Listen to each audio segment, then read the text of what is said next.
Alpha 8 Tango Victor, and the name is Ed. QSO? All right, that's Alpha 8 Tango Victor, is that a Roger? Alpha 8 Tango Victor, is that a Roger? QSO. Roger, Ed, and whereabouts are you located, sir? Roger, Ed, and whereabouts are you located, sir? We're in a town called Rocky River, and that's in Ohio, and we're just west of Cleveland. And I was checking out an antenna system that I'm going to use portable. My girlfriend and I are heading to Lake Chautauqua in New York on the 9th of September, and I wanted to bring the 7300 out and bring a portable antenna. And I'm really surprised you're hearing me. This antenna is only about 4 or 5 feet off the ground. It's about 80 feet, fed with lead, and then it goes into an SGC, an old antenna tuner, an automatic antenna tuner that was usually used for mobile, and running just 100 watts into it. I'm hearing you at S9 Plus on this antenna, Qso. Yeah, Roger, Ed. Well, we have a vast number of SDRs around the country that we have on a selector switch, and we have 5 internet SDR receivers that we can go through and check out in about a second and a half as far as signal level. And so we're right now copying the mail on our PA SDR, and you seem to be about 15 over on our PA SDR, by far and away the hottest receive point that I have in my selection. I have a chevron on the lower right side of the screen that shows where we are at the moment as far as what we're receiving, and I have my 5 internet SDR units up there, plus my 7300 locally, and so it just gives you a heads up about where the audio is coming from at the moment. And right now that 7300 of yours is just sounding choice, Roger. Right now that 7300 of yours is just sounding choice, Roger. Oh, real good. I'm sorry I didn't catch your name or your call or your QTH, but right now I'm using an old Electro Voice PL76 condenser mic, electric condenser mic from the 70s, and I modified it to phantom power because it used those 4.5 volt mercury batteries that are virtually obsolete and expensive. So it seems to be working out okay. Glad to hear it sounds okay. I'm running it into a Mackie mixer just used as a mic preamp and a phantom power, and then that goes into I'm sorry, I'm drawing a blank here, a bandpass filter. I have it set for 100 to 5K right now. And then that goes into a compressor limiter, and then that's feeding the 7300. QSO? Roger there.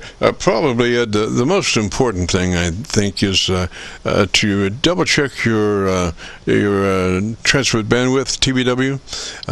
We really prefer folks to use the 100 to 2900 transmit bandwidth. That gives them just a slash of daylight before they're into somebody else's conversation, but at the same time, it allows your transmitter to really perform as best it can, Roger. So that's 100 to 2900 on your transmit bandwidth, Roger. So that's 100 to 2900 on your transmit bandwidth, Roger.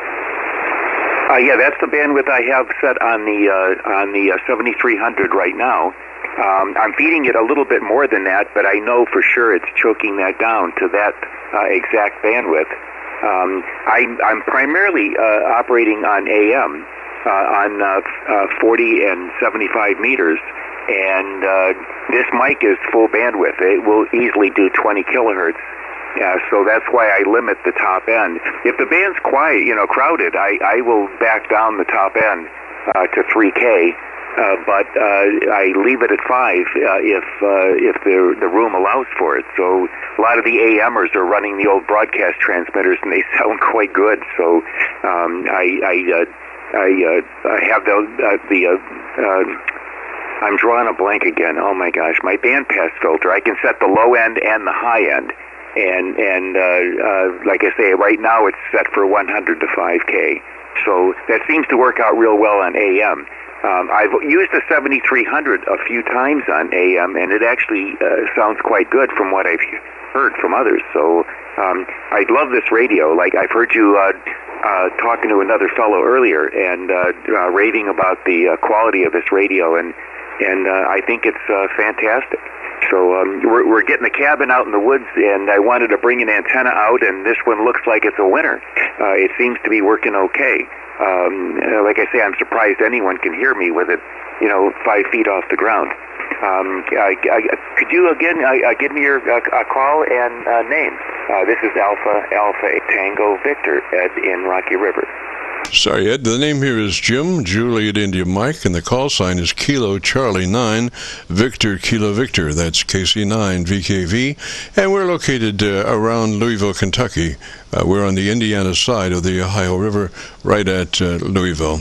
And like I say, that radio really sounds good. Now, again, the thing is, once a radio starts to distort, all bets are off as to where that distortion goes, because they can become little love beads 10 kc away somehow, magically, So it's really important that, you try to maintain within the realm of reality there, which, for an amateur radio operator normally is, 3 kc. So that's why we suggest that on that 7300, you run in that 100 to 2900 transmit bandwidth, and that gives you the ability for that transmitter to function as best it can within the 2900, and then gives you just a slice of daylight to make sure that them love beads don't start hopping down the frequency. Roger? That them love beads don't start hopping down the frequency. Roger?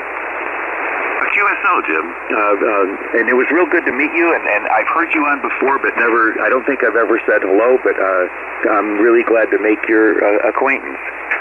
Yeah, I agree. When I run AM, I especially watch the scope, and I don't want to go over 100%, and that's about the only way you can ensure that is to see what you're actually broadcasting. So I do monitor the signal. I think it was K4KYV. I'm drawing a blank to his name. I talked to him many times, and I'm having a senior moment here. But oh my gosh, what is his name?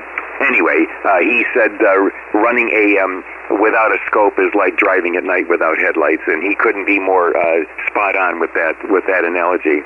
I'll say 7-3, Jim, and it was very nice to meet you, and thank you for your help and the radio check. And maybe I'll talk to you when I get to New York running a portable 2, KC9VKV. This is AA8TV. Enjoy your afternoon, Jim. Roger, Ed, and we have been recording since 3 o'clock, so you have an excellent recording if you would like to hear it.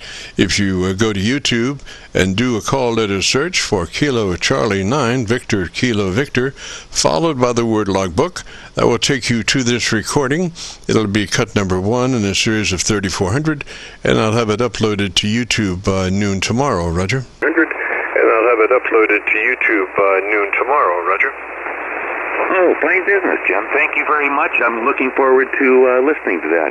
Boy, that's fantastic. Your station is way more capable than mine. I don't have that ability here. I do have an SDR, one of the one that's made in the UK.